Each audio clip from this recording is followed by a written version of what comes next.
gente vai falar sobre isso esse mês de dezembro, falar sobre expandir o reino. Domingo que vem sobre restaurar vidas. No outro domingo sobre alegria, né? Falar vivendo em alegria. E no outro domingo vamos falar sobre a igreja como estilo de vida. Porque nós queremos fixar no seu coração que o nosso chamado é para expandir o reino de Deus, para restaurar vidas, vivendo a alegria de ser igreja. Queremos que muitos conheçam Jesus da forma como nós pregamos, proclamamos e vivemos Jesus. Queremos restaurar muitas vidas e queremos viver essa alegria que nos caracteriza e que nos faz uma igreja saudável e abençoadora. Daniel capítulo 7 fala um pouquinho sobre os reinos. E hoje eu quero falar sobre a mensagem do reino. Quem veio de manhã aqui hoje? Levanta a mão. Só quem veio de manhã, levanta a mão assim. Dá um tchauzinho para mim assim. Rapaz, pastor Anderson hoje destruiu. Me deu até uma dor nas costas hoje. Pastor Anderson quebrou tudo hoje. Deixa eu falar um recado para ele aqui que ele está vendo aí. Meu filho, preste atenção aqui. Está 1-0 para você. Vou lá na sua igreja. Vou lá, vou devolver. Irmão, foi lindo. Que palavra sobre filhos e pais, pais e filhos, sobre herança ou legado. Rapaz, que palavra abençoada, que palavra de exortação e que palavra profunda de alinhamento à paternidade, à maternidade, segundo os padrões e princípios da Bíblia. E hoje à noite eu quero falar sobre os reinos do mundo e o reino de Cristo. Eu quero que você pense comigo sobre essa ideia de reino de Deus. Porque a ideia de reino não nasce em Jesus. Jesus é a encarnação do Deus vivo para estabelecer o reino. Mas a ideia de Deus era que o homem reinasse na terra. Por isso é que lá em 1 Pedro capítulo 2, versos 9, diz: vós sois o povo eleito, nação santa, povo de propriedade exclusiva de Deus, sacerdócio real. Porque a ideia de Deus é que a terra fosse um reino de sacerdotes.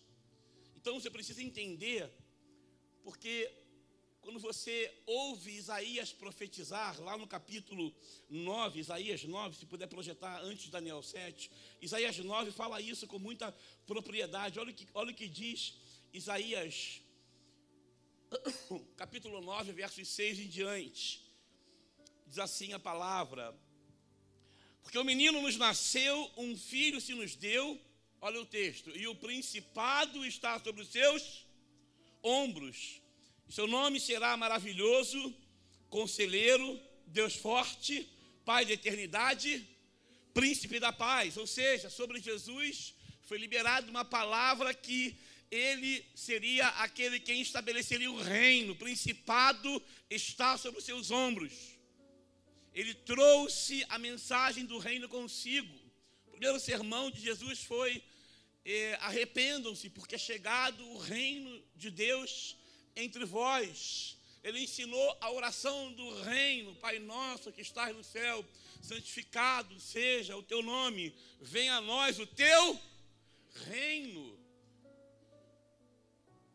Quando ele termina o Sermão do Monte, pelas partes finais do Sermão do Monte, ele diz para que a gente não busque e não se preocupe o que comer, ou o que beber, ou com o que se vestir, mas que a gente busque o reino em primeiro lugar, e todas estas coisas, o que comer, o que beber, o que vestir, nos serão acrescentadas. E de maneira extraordinária, em Atos capítulo 1, versículo 4, se puder colocar para mim, Atos 1, 4, Jesus então, depois de ressuscitar, passou 40 dias com os seus discípulos, e os seus últimos ensinamentos foram ensinamentos sobre o reino de Deus. Olha que interessante isso. E estando com eles, determinou-lhes que não se ausentassem de Jerusalém, mas que esperassem a promessa do Pai, que disse ele: de mim ouvistes. O versículo 3, volta um pouquinho só para... Olha lá. Aos quais também, depois de ter padecido, se apresentou vivo com muitas infalíveis provas, sendo visto por eles por espaço de 40 dias, Falando o quê, irmãos? E falando do que respeita ao quê? Ao reino. Irmãos, as últimas palavras de um homem são as suas palavras mais importantes. Nos 40 dias finais de Jesus na terra, ele reuniu o seu colegiado, o seu colégio apostólico, ele reuniu os seus discípulos para falar do reino. O reino é a mensagem central da Bíblia. O Novo Testamento fala 40 vezes sobre reino e 2 vezes sobre igreja. Porque a igreja existe para que o reino seja estabelecido. A igreja não existe para que as denominações existam. A igreja não existe para que a tradição exista. A igreja não existe para que a liturgia possa engessar o corpo. A igreja existe para que o reino se estabeleça. No começo, Deus criou Adão. E o cetro de Deus da mão de Adão, por conta do pecado, passa para Satanás. Então Deus escolhe um povo, elege um povo na sua soberania. Israel é esse povo. E Deus diz para Israel que se Israel andasse nos seus caminhos, obedecesse os seus mandamentos, Deus faria tantos milagres e honraria tanto esse povo, que todas as nações do mundo quereriam o Senhor por causa dos feitos de Israel. Mas Israel não quis o Senhor, Israel quis ser como o mundo e escolheu um rei. E a partir desse momento, ali os juízes perdem a autoridade e Israel ganha uma característica monárquica, escolhem os reis, e a partir de Saul, Davi, Salomão e todos os demais reis, Israel se torna uma monarquia. Mas ainda assim, coração longe de Deus, o reino não se estabelece. Então Deus envia Jesus para que o seu reino se estabeleça e por meio dele, ele deixa o seu Espírito e o seu Espírito batiza a igreja de maneira extraordinária em Atos capítulo 2. E a igreja militante sai para que o mundo conheça a glória de Deus e o reino seja expandido em toda a terra. Daniel capítulo 7 é uma mensagem profética sobre o reino, os reinos e o reino de Cristo. É interessantíssimo quando você olha, porque o livro de Daniel tem 12 capítulos. Do capítulo 1 ao capítulo 6 é a parte histórica do livro, é o que aconteceu naquele tempo de Daniel. Do capítulo 7 ao capítulo 12 é a parte profética, ou seja, aquilo que ainda há de acontecer. Quando você lê Daniel, que é um livro fantástico, você aprende profundamente sobre as coisas que aconteceram e aquelas que ainda vão se acontecer. E Daniel é chamado do Apocalipse do Velho Testamento. E o capítulo 7 que nós vamos ler está organizado em 2 partes, do 1 ao 14 e do 15 ao 28. Do 1 ao 14 é um sonho que Daniel teve. Do 15 ao 28 é a interpretação desse sonho. Acompanhe comigo agora, assim, olha na sua Bíblia, veja como está descrito e como está escrito aquilo que Deus quer falar ao nosso coração. Daniel capítulo 7, eu vou ler aqui a partir do texto do Data Show. No primeiro ano de Belsazar, rei de Babilônia, teve Daniel na sua cama um sonho e visões da sua cabeça. Escreveu logo o sonho e relatou a suma das coisas. Um parênteses aqui, irmãos, eu digo isso para minha esposa, falar assim, pastor Aninho, sonhou, Deus falou contigo, escreve. Porque tem coisas que vão acontecer imediatamente, tem coisas que vão demorar para acontecer. Quando você escreve o sonho e ele acontece, testifica da sua fé. E você cresce em espiritualidade, cresce em intimidade, os seus dons estão sendo manifestos. Comece a escrever, Deus falou contigo, escreva.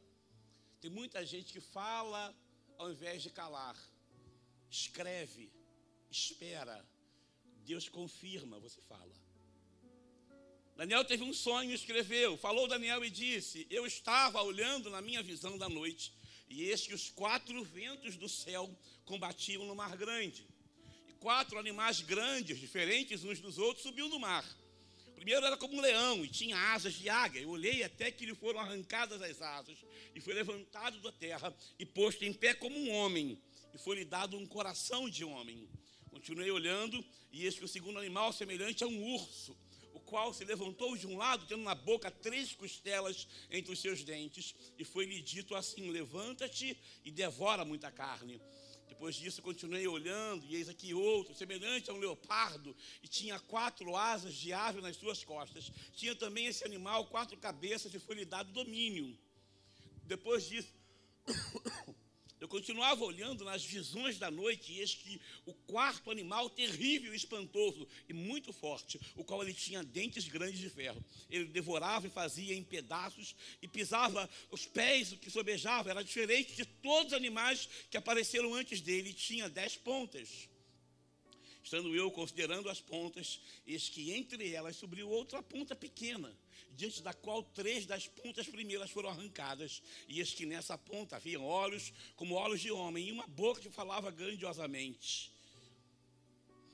Continuei olhando até que foram postos uns tronos, e um ancião de dia se assentou, e a sua veste era branca como a neve, o cabelo da sua cabeça como a limpa lã, e o seu trono chamas de fogo, e as rodas dele fogo ardente. O rio de fogo manava e saía de diante dele, e milhares de milhares o serviam, e milhões de milhões estavam diante dele, e assentou-se o juízo, e abriram-se os livros. Então estive olhando por causa da voz das grandes palavras que provinha da ponta, estive olhando até que o animal foi morto, e o seu corpo desfeito entregue para ser queimado pelo fogo. Quanto aos outros animais, foi-lhes tirado o domínio, todavia foi-lhes dada a prolongação de vida até certo espaço de tempo. Eu estava olhando nas minhas visões da noite, e eis que vinha nas nuvens do céu um como filho de homem, e dirigiu-se ao ancião de dias, e o fizeram chegar até ele. E foi-lhe dado o domínio e a honra e o reino para que todos os povos, nações e línguas o servissem. E o seu domínio é um domínio eterno que não passará, e o seu reino o único que não será destruído. Ponto. Aqui foi o sonho. Deitado, Daniel teve esse sonho na cama. Agora, do 15 em diante, é a interpretação do sonho. Quanto a mim, Daniel, o meu espírito foi abatido dentro do corpo. As visões da minha cabeça me espantavam. Cheguei-me a um dos que estavam perto e pedi-lhe a verdade acerca de tudo isso. E ele me disse e fez-me saber a interpretação das coisas. Estes grandes animais, que são 4 reis que se levantarão da terra. Mas os santos do Altíssimo receberão o reino e possuirão o reino para todo sempre, de eternidade em eternidade. Então tive o desejo de conhecer a verdade a respeito do 4º animal, que era diferente de todos os outros, muito terrível, cujos dentes eram de ferro e as suas unhas de metal, que devorava e fazia em pedaços e pisava aos pés o que sobrava. Também das 10 pontas que tinha na cabeça e da outra que subia, de diante da qual caíram 3 daquela ponta, digo, que tinham olhos, e uma boca que falava grandiosamente, cuja aparência era mais firme do que o das suas companheiras. E eu olhava, e eis que essa ponta fazia guerra contra os santos e os vencia, até que veio o ancião de dias, e foi dado o juízo aos santos do Altíssimo, e chegou o tempo em que os santos possuíram o reino. Disse assim: o 4º animal será o 4º reino da terra, o qual será diferente de todos os reinos, e devorará toda a terra, e a pisará aos pés e a fará em pedaços. E quanto às 10 pontas, daquele mesmo reino se levantarão 10 reis, e depois dele se levantará outro, o qual será diferente dos primeiros, e abaterá a 3 reis. Proferirá palavras contra o Altíssimo, e destruirá os santos do Altíssimo, e cuidará em mudar os tempos e a lei, e eles serão entregues nas suas mãos por um tempo, e tempos e metade de um tempo. Mas o juízo estabelecer-se-á, e eles tirarão o seu domínio para destruir e para desfazer até ao fim.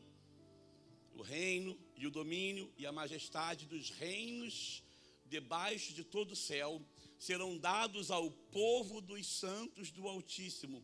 O seu reino será um reino eterno, e todos os domínios o servirão e lhe obedecerão.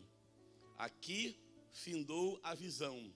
Quanto a mim, Daniel, os meus pensamentos muito me espantavam, e mudou-se em mim o meu semblante, mas guardei estas coisas no meu Senhor, é uma palavra profética, é uma palavra revelada, é uma palavra histórica, e ela é tão extensa e intensa que em tão poucos minutos será impossível de falar. Mas é necessário que o Senhor fale, porque quando o Senhor fala, aquilo que é necessário alcança o nosso coração. Nós queremos mostrar, Pai, essa noite a glória do Teu reino, que é maior do que a glória do reino do Deus deste século, com um D minúsculo, e dos reinos que passaram na história, que tinham glória e poder, mas que foram vencidos pelo poderoso nome de Jesus. Hoje estamos aqui, Deus, vivendo outros reinos, e muitas vezes nos espantamos com a ciência, nos espantamos com o poder bélico dos homens, com o poderio das nações, mas nos esquecemos que o Teu reino é sempre eterno, é firmado em misericórdia, é um reino sobre todos os reinos, porque o Senhor deu um nome sobre todos os nomes, ao qual todo joelho se dobrará, e toda língua confessará que Jesus Cristo é o Senhor. Fala conosco essa noite, Deus, e nos abençoe, em nome de Jesus. Amém e amém. Queridos, eu quero falar sobre isso, sobre o desenrolar da história humana até o fim a partir de um sonho. Nós estamos agora no quarto do profeta Daniel. Entra lá no seu quarto comigo. Entra nos seus aposentos, aonde Daniel abria as janelas dos seus aposentos e orava pela manhã, ao fim da tarde, ao anoitecer. Daniel tinha a prática de orar 3 vezes ao dia. Daniel era um intercessor, um homem de Deus, um profeta, um líder. Daniel foi um líder respeitado em 4 reinados. E aqui ele tem uma experiência tremenda com o Senhor. Ele tem algo que mexe com ele, mexe com a sua estrutura humana, mexe com as suas emoções, com o seu espírito. Essa é um sonho que revela uma espécie de convulsão histórica, aonde Daniel vê os reinos todos que ainda haveriam de acontecer. Vê o seu poderio, a sua destruição, mas também vê um reino maior, daqueles que seria sobre todos os demais e que permaneceria para sempre. A primeira parte da palavra hoje é para pensar sobre os reinos deste mundo e o reino de Deus. Primeira coisa importante, os versículos 2 e 3, se puder deixar projetado conforme eu for falando, os reinos do mundo e o reino de Deus, eles estão debaixo da soberania de Deus. Irmãos, não há nada que aconteça no mundo que não esteja debaixo do governo de Deus. Somente Deus é onipotente, onisciente e onipresente. A onipotência declara que só Deus tem todo o poder. A onisciência afirma que só Deus tem todo o conhecimento. E a onipresença, só Deus pode estar em qualquer lugar onde Ele queira estar, em todo tempo e em qualquer circunstância. Todos os reinos deste mundo estão debaixo da soberania de Deus, e é isso que nós olhamos para os versículos 2 e 3, quando ele viu que esses 4 ventos do céu combatiam no mar grande, numa ilustração dessa universalidade, totalidade do mundo, ou seja, o mundo inteiro estará envolvido nestes acontecimentos. E o mar, como nós estudamos em Apocalipse, é o símbolo dos povos. E nós olhamos a convulsão histórica da humanidade, representada pelo vento como um símbolo da intervenção de Deus na terra, ou seja, é Ele quem levanta os reinos e é Ele quem abate os reinos. Quando você lê a história bíblica, você vai ver que foi Deus quem trouxe os caldeus, foi Deus quem entregou Jerusalém na mão de Nabucodonosor, foi Deus quem entregou a Babilônia nas mãos de Dario, foi Deus quem governou e dirigiu toda a história. A segunda coisa importante aqui é que toda essa realidade convulsionada revela povos, nações e raças sendo envolvidas num desfecho final da história. E olhando, e é claro que nós temos muitas interpretações, mas na minha leitura, o Mar Grande se refere ao Mar Mediterrâneo. É um símbolo daquelas nações, povos, raças e línguas, da onde procediam os reinos dos quais Daniel haveria de falar. Eles crescem, se fortalecem, mas também se deterioram e caem. Não há nenhum reino na história tão poderoso que tenha sido e que tenha permanecido para sempre.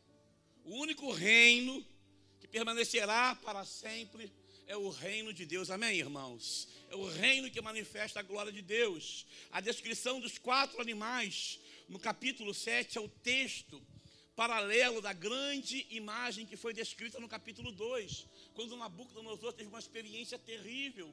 O capítulo 2 trata o assunto numa perspectiva humana. O capítulo 7 que estamos lendo é numa perspectiva divina. O capítulo 2 trata da história dos impérios, o esplendor e a glória deles. O capítulo 7 trata do aspecto espiritual interno. São como as feras selvagens, como a revelação de Deus. Ele é progressiva. Primeiro esse reino, segundo esse reino, terceiro esse reino, quarto este reino. Como a revelação do Senhor, ela tem essa preocupação progressiva. O capítulo 7 apresenta os fatos que não foram contemplados em Daniel capítulo 2. A terceira coisa que eu quero falar é que esses 4 animais sobem do mar de uma forma sucessiva e não de uma forma simultânea. Daniel fala de 4 animais que simbolizam 4 impérios.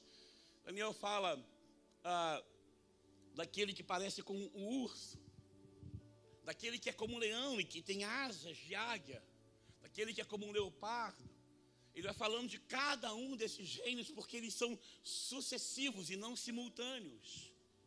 E a descrição dos grandes animais dos 4 impérios traduzem uma ideia de tudo aquilo que acontece em Israel e a partir de Israel em todo o Oriente Médio e aquilo que seria conhecido por Europa até aquilo que teria fim a partir da chegada de Jesus. O leão representa o Império Babilônico, versículo 4, acompanhe comigo, veja lá.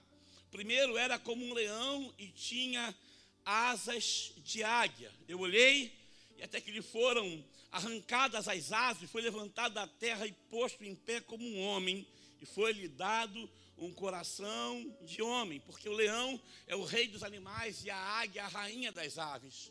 Ambos são símbolo de grandeza, principal característica do Império Babilônico.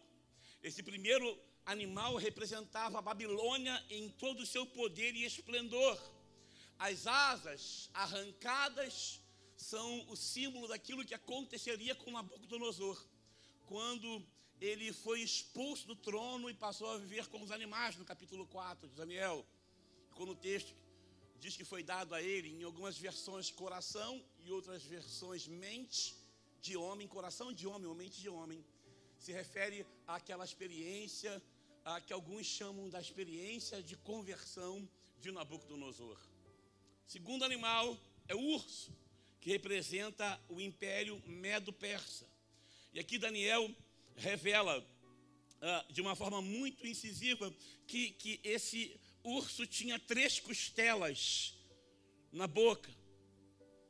E é o símbolo de 3 reinos conquistados pelo Império Médio-Persa, a Lídia, o Egito e a Babilônia. Mas há um terceiro animal. Diz o versículo 6 que esse terceiro animal é um leopardo.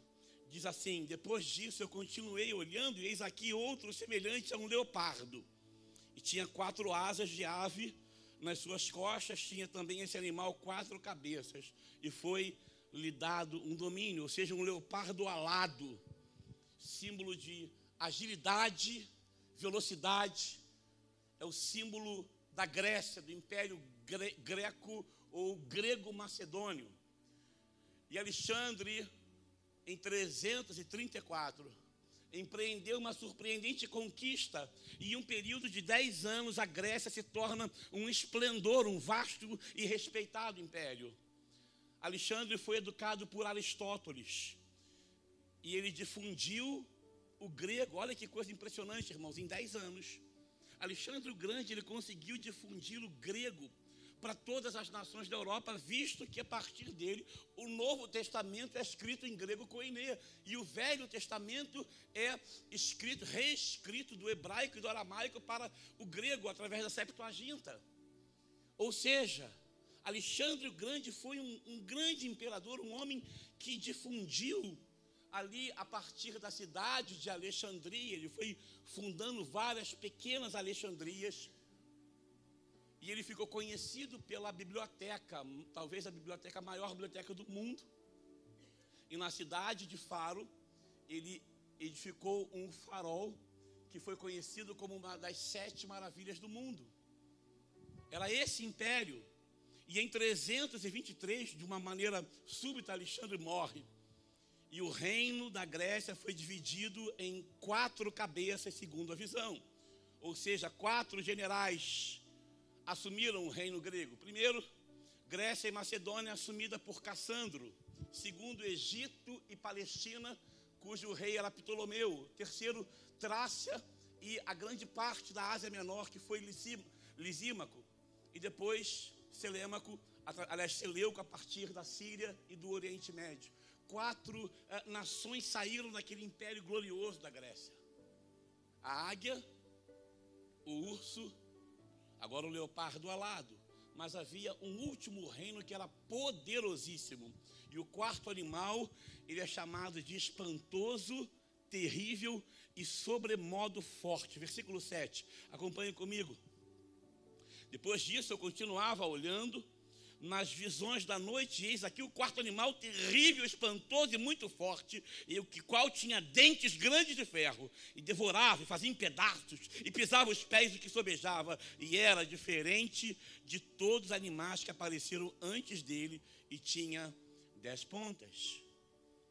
Este animal representa o Império Romano, e é incrível que o Império Romano não houve nenhum outro império que se comparasse a sua força, a sua grandeza e a sua extensão. Em 241, os romanos derrotaram os cartagineses. As legiões romanas foram entrando pela Espanha, e em 202 eles conquistaram Cartago. Em 146 chegaram a Corinto. Em 63 Pompeu ocupou a Palestina, e em 30 a.C. Marco Antônio incorporou o Egito ao Império Romano. Você pode ter uma ideia do que é isso? Roma viveu 2 séculos de glória e esplendor. E aí nasce Jesus. Começa uma nova contagem da história. A história é até Jesus e depois de Jesus. Diga comigo assim, tudo, diga comigo isso, tudo é até Jesus e depois de Jesus. Querido, se você entender isso, a sua vida será uma até Jesus e será outra depois de Jesus. Roma permanece como um império glorioso, mas um império de perdição, morte, domínio, poder e disputas. Roma estabelece de uma forma devastadora a prostituição, o culto aos demônios, aos deuses. Roma estabelece, pega todo o panteão das divindades gregas, e para cada divindade grega ele estabelece uma divindade romana, para que pudesse não apenas ganhar aquele povoado, aquela cidade pelo olhar apenas da conquista, mas da cultura e da adoração. Mas em 1453, depois de Cristo, os turcos ocuparam a cidade de Constantinopla e Roma se desfez no Oriente, tudo se desintegrou, e ali começa a queda e o declínio do Império Romano. Mas há uma segunda coisa que diz aqui, além dos 4 reinos, eu quero chamar a sua atenção, porque ele está falando de 4 reinos que aconteceram de forma sucessiva no calendário humano, mas há um 5º reino aqui. Acompanhe comigo a partir do versículo 8. Depois de Roma, vem de uma forma clara, muda o foco de Daniel, o sonho de Daniel aponta para alguém. Estando eu considerando as pontas, eis que entre elas subiu outra ponta pequena, diante da qual 3 das pontas primeiras foram arrancadas. E eis que nessa ponta haviam olhos como de homem e uma boca que falava grandiosamente. E aqui nós vamos falar em um segundo momento do reino do anticristo. E o anticristo escatológico, ou seja, aquele que ainda virá, aquele que a Bíblia descreve no livro de Apocalipse, que virá um tempo em que o anticristo virá, não será um sistema. Muitas pessoas dizem, não, pastor, o anticristo é um sistema. Não. A Bíblia diz que o anticristo será uma pessoa. Ele tem um número de homem que é 666. E ele é descrito por Daniel como esse pequeno chifre que vai crescendo e que vai derrubando todos os demais reinos que estavam diante de si. O apóstolo João, na ilha de Pátimos, chama Satanás de mentiroso, chama ele de anticristo e a besta. Paulo chama ele de o homem da iniquidade e o filho da perdição, e Jesus chama ele de o abominável da desolação. E é importante você entender isso, que o prefixo anti de anticristo não é apenas um prefixo de oposição, mas de substituição. Então ele é anti o Cristo, ou seja, ele é em oposição a Cristo e é em lugar do Cristo. O anticristo não apenas quer se opor a tudo que for a verdade de Deus nesse tempo e nesse mundo, mas ele quer o lugar do Senhor, ele quer ser adorado. Foi isso que ele fez, não conseguiu ser adorado no céu, ele é expulso do céu, ele vai tentar ser adorado pelo homem, ou seja, ele rouba a glória, a coroa do homem, para que o Senhor, que fez o homem conforme a sua imagem e semelhança, pudesse sofrer. A glória de Satanás não é apenas nos destruir, mas é fazer o coração de Deus sangrar. Toda vez que o homem peca, é como Satanás falasse assim, olha lá, foi por isso que você morreu. Olha lá, eu coloquei uma tentaçãozinha aqui, rapaz, nem precisa muito não. Olha lá como é que eles têm sede do pecado. Olha como é que eles te adoram no domingo, mas eles me adoram na segunda. Olha como é que eles levantam as mãos para você no domingo, mas olha como eles me seguem todos os dias da semana. Querido, quem é pai, quem é mãe sabe o que eu estou dizendo. É melhor acontecer com você do que com o seu filho. Se alguém bate no seu filho, você não pode fazer nada, você fica louco. Se alguém você está vendo que seu filho vai sofrer ali, você fica desesperado, porque toca em mim, mas não toca no meu filho. Toda vez que o diabo põe uma tentação, não é apenas para nos destruir, mas é para envergonhar a Deus, é para poder chegar diante do Senhor, porque Ele quer roubar a glória de Deus para Ele. E, querido, preste atenção. Embora o espírito da iniquidade, ou seja, o espírito do anticristo já esteja operando, embora muitos tipos de anticristo já tenham existido na história, embora todo aquele que se opõe a Cristo ou queira ocupar o lugar de Cristo em nossas vidas é um tipo de anticristo, esse pequeno chifre é uma pessoa escatológica, é uma pessoa que vai representar a perseguição brutal que a igreja sofrerá nos dias finais. E é importante você entender isso,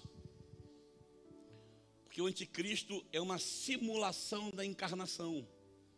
Assim como Deus enviou seu Filho e encarnado foi através do ventre de uma mulher, o Deus vivo se torna homem, o Deus vivo, Cristo é a encarnação de Deus. Você quer saber como Deus ama? Olha como Jesus amou. Você quer saber como Deus é justiça? Olha para a justiça de Cristo. Você quer saber como a misericórdia de Deus é excelente? Olha pelos atos misericordiosos de Jesus.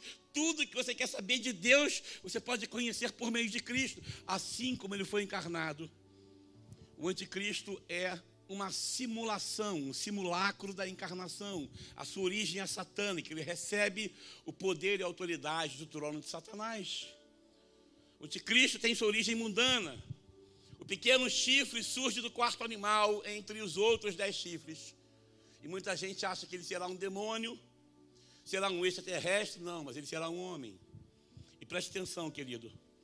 Eu vou ler o versículo 8 novamente, depois o 20, você vai entender.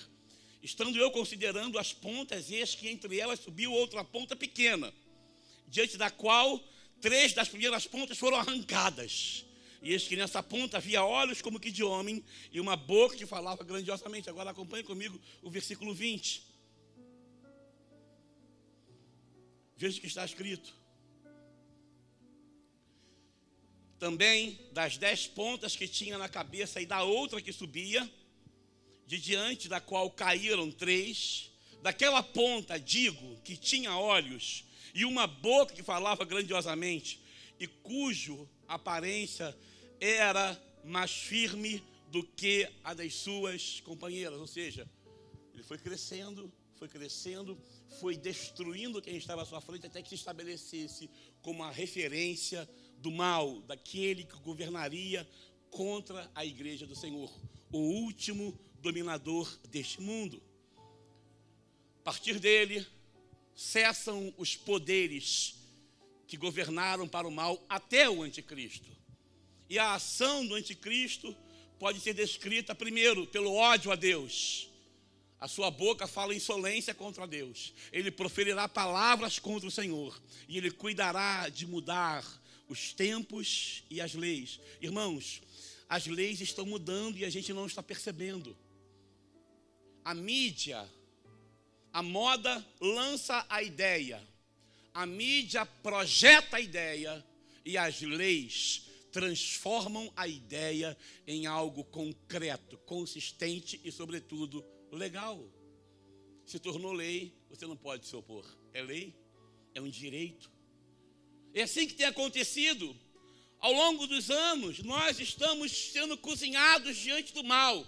A sociedade permissiva e perversa, a arte, a cultura dominadas pelo mal, lançam uma ideia. A mídia projeta, promove e embala a ideia.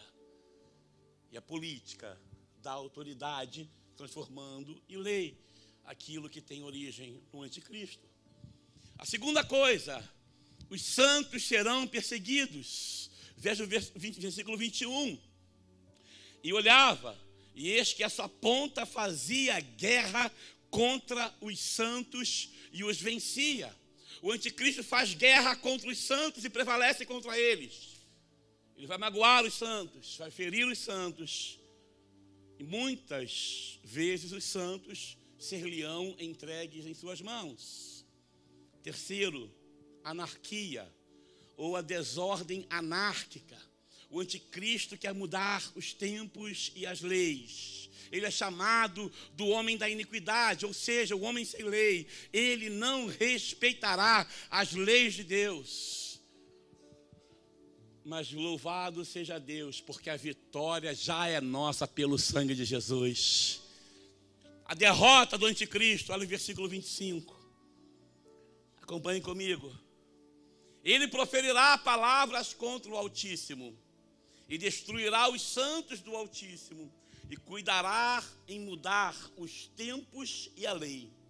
E eles serão entregues nas suas mãos por um tempo e tempos e metade de tempo.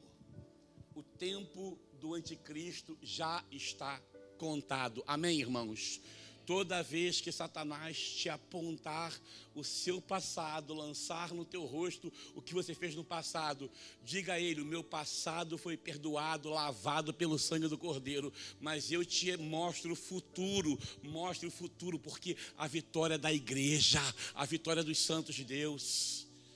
Segundo lugar, o seu domínio é limitado, o seu domínio é tirado.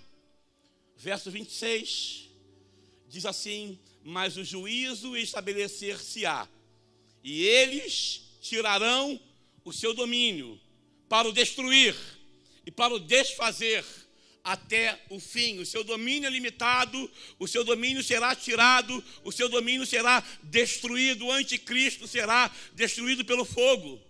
Veja o versículo 11, olha o que diz: Daniel 7, então estive olhando por causa da voz, das grandes palavras que provinham da ponta. Estive olhando até que o animal foi morto, o seu corpo desfeito e entregue para ser queimado pelo fogo. Olha o que diz Apocalipse 19, 20, aleluia. Você consegue ler comigo? Será que conseguimos ler como igreja do Senhor? Leiamos todos juntos Apocalipse 19, 20, vamos ler? E a besta foi presa, e com ela o falso profeta, que diante dela fizeram os sinais, com que enganou os que receberam o sinal da besta e adoraram. Estes dois foram lançados vivos. Estes dois foram lançados vivos no ardente lago de fogo e enxofre. Segundo Tessalonicenses 2,8, acompanhe comigo. Veja como a Bíblia é clara, é completa, é coerente. Ela se interpreta a ela mesma. Segundo Tessalonicenses 2,8, então será revelado o iníquo, a quem o Senhor desfará pelo assopro da sua boca e aniquilará pelo esplendor da sua vinda, aleluia. Eu vejo quanto a igreja teme, porque não conhece as promessas de Deus.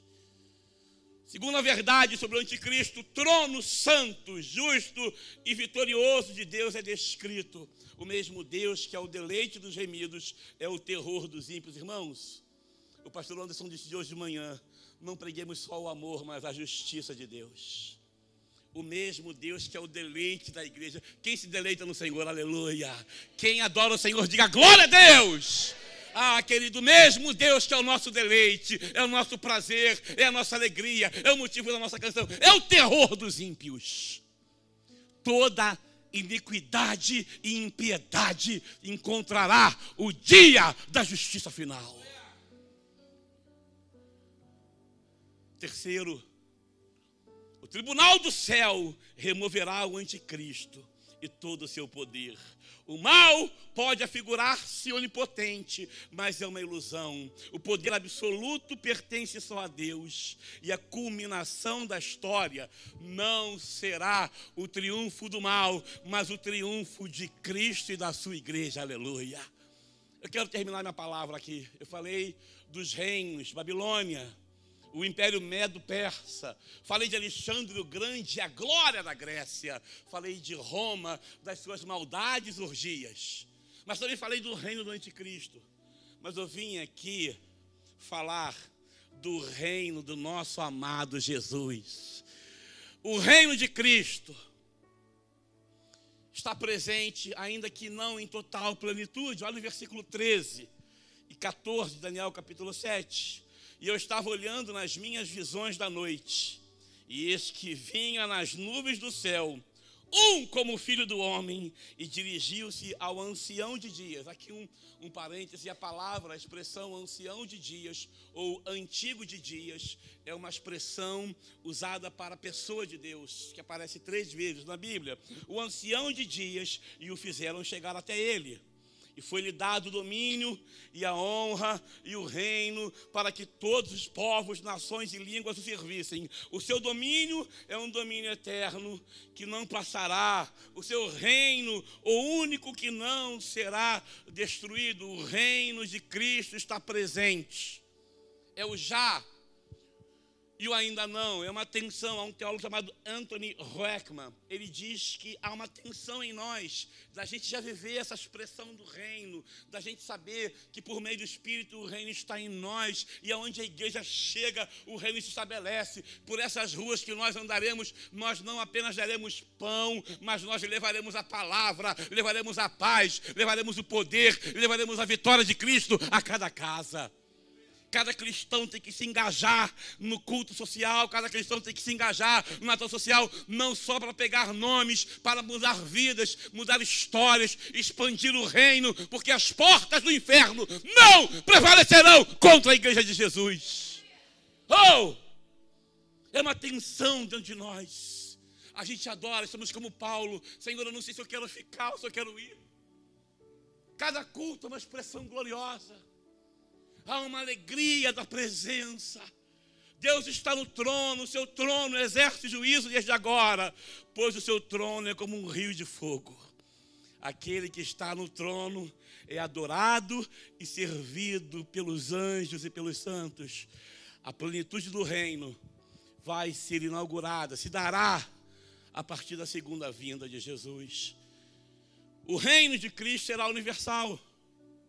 Povos, nações, homens de todas as línguas vão servir a Jesus. Amém, irmãos? Olha o versículo 14. Todos os povos, nações e línguas, o trabalho nas aldeias indígenas, lá na Mata Verde Bonita, o trabalho nas comunidades quilombolas, nos ribeirinhos, gente inalcançada, querido, é duro, é difícil, não é fácil. Vai lá nos órfãos da Rússia, vamos nos órfãos lá de Beira, vamos pregar de Itapeba para Maricá, de Maricá para o Rio, do Rio para o Brasil, do Brasil para todas as nações da terra, mas vai valer a pena. Por quê? Porque vai chegar um dia lá no céu que alguém vai te procurar e vai dizer assim: cara, tá lembrado de mim? Você vai dizer assim: não, eu sou aquele que você pregou quando estava voltando da faculdade. Tá lembrado de mim? Não. Eu sou aquele que você alcançou quando você estava entrando no seu condomínio, mas você decidiu dar mais um passo e chegar próximo a mim, sentado na rua, desvalido, esquecido, abandonado por todos, mas você foi lá, me deu o pão, a paz, a palavra. Aquele dia, Deus mudou a minha história. Querido, vai valer a pena. O reino de Cristo vai prevalecer sobre todos os reinos. Versos 26 e 27. Diz assim a interpretação do sonho de Daniel: mas o juízo estabelecer-se-á, e eles tirarão o seu domínio para destruir e para desfazer até o fim. O reino e o domínio e a majestade dos reinos de todo o céu serão dados ao povo dos santos do Altíssimo. Irmão, olha que lindo isso. O reino, o domínio, a majestade dos reinos debaixo do céu serão dados ao povo dos santos. Diga assim: eu sou o povo santo. Ei. Oh.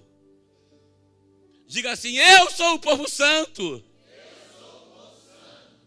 Tem certeza? Amém ou não amém, irmãos? Você é o santo de Deus.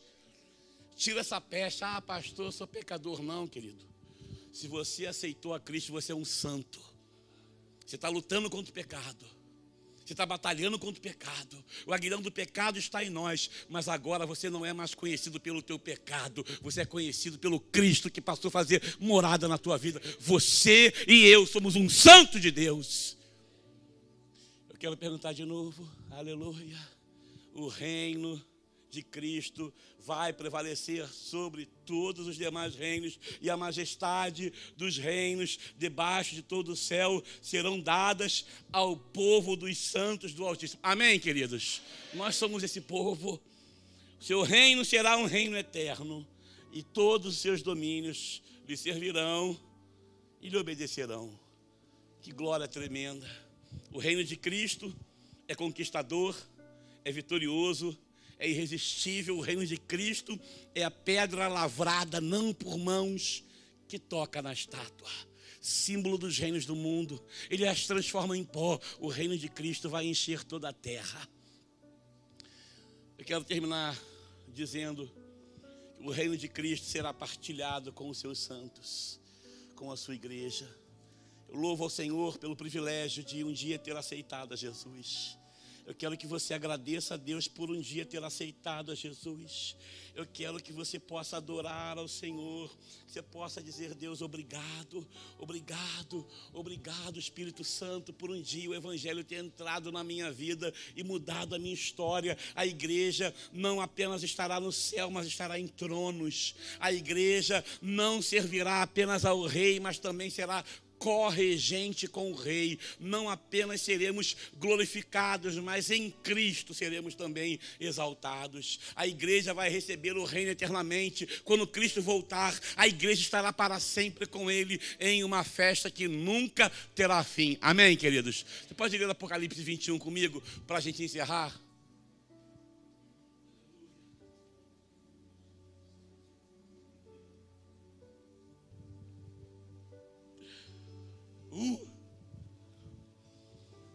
Apocalipse 21.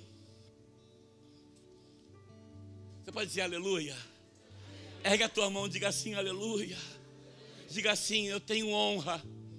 Diga isso: eu tenho honra e alegria em pertencer ao reino. Fala assim: Senhor, faz essa oração comigo. Senhor, faz de mim aquele que vai expandir o teu reino. Usa a minha vida. Fala para Deus isso: usa a minha vida lá no trabalho, lá na universidade, lá na minha casa. Ah, Deus, eu sou a tua casa. Eu sou a tua morada, Espírito Santo. Vamos ficar de pé, vamos adorá-lo. Leia comigo para a gente terminar. O reino de Cristo não tem fim. Aleluia, Apocalipse 21, vamos ler toda a igreja. Leia com o melhor da sua voz, leia com o melhor do seu fôlego. Vamos estremecer as estruturas e os alicerces desse santuário, bem forte, com a voz dos santos remidos em Deus. Leiamos: e vi um novo céu e uma nova terra. E a primeira terra... E eu, João, vi a cidade santa, a nova Jerusalém, que de Deus descia do céu, adereçada como uma esposa ataviada para o seu marido. Leia comigo o versículo 3. E ouvi uma grande voz do céu que dizia: eis aqui, pois com eles habitará, e eles serão o seu povo. Agora com toda a força, e Deus limpará de seus olhos toda lágrima, e não haverá mais morte, nem pranto, nem clamor, nem dor, porque as primeiras coisas já passaram. Aleluia! Aplaude! É o reino. Passou. Aplaude! É para o Senhor. Aleluia! Ergue as tuas duas mãos, declara para Ele, canta, diga isso: teu reino é sempre eterno, firmado em misericórdia, justiça e igualdade, bondade e fidelidade. A tua igreja te adora. Oh! Diga isso. A tua igreja te adora. Vamos adorá-lo, só a igreja, diga isso. O teu reino é sempre.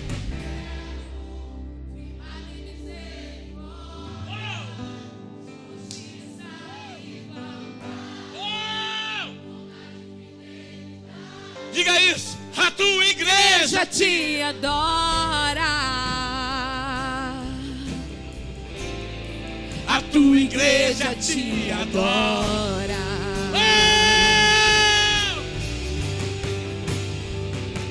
Oh! Os reinos se abalam, os povos se curvam, as bocas se abrem, as mãos se levantam para dizer que tu és o rei. Ele é o rei. Ele é o rei. Declara isso. Para dizer que tu és o Senhor. Erga as tuas mãos. Adore esse rei. Cante. Oh! Os reinos se abalam, os povos se curvam, o mal nunca vai vencer. As bocas se abrem, as mãos se levantam para dizer que tu és o rei. Tu és o rei, para dizer que tu és o Senhor. Declare, diga isso. O teu reino é sempre eterno, firmado em misericórdia, justiça e igualdade, bondade e fidelidade. Canta, a tua igreja te adora. A tua igreja te adora. Sua igreja declare: o teu reino é sempre eterno, firmada em misericórdia, justiça e igualdade, bondade e fidelidade. A tua igreja te adora. Oh, a tua igreja te adora. Podemos fazer isso nas palmas. Declara isso num ato profético. Teu reino é sempre.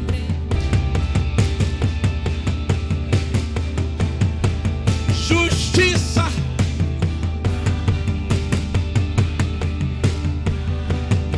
A tua igreja te adora. Oh, a tua igreja te adora.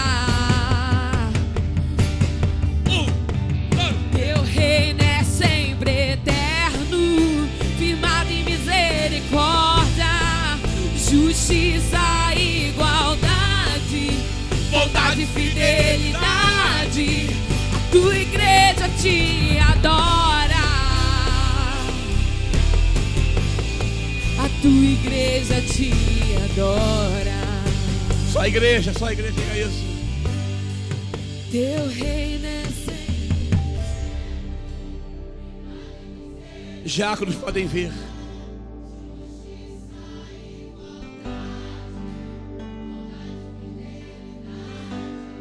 A tua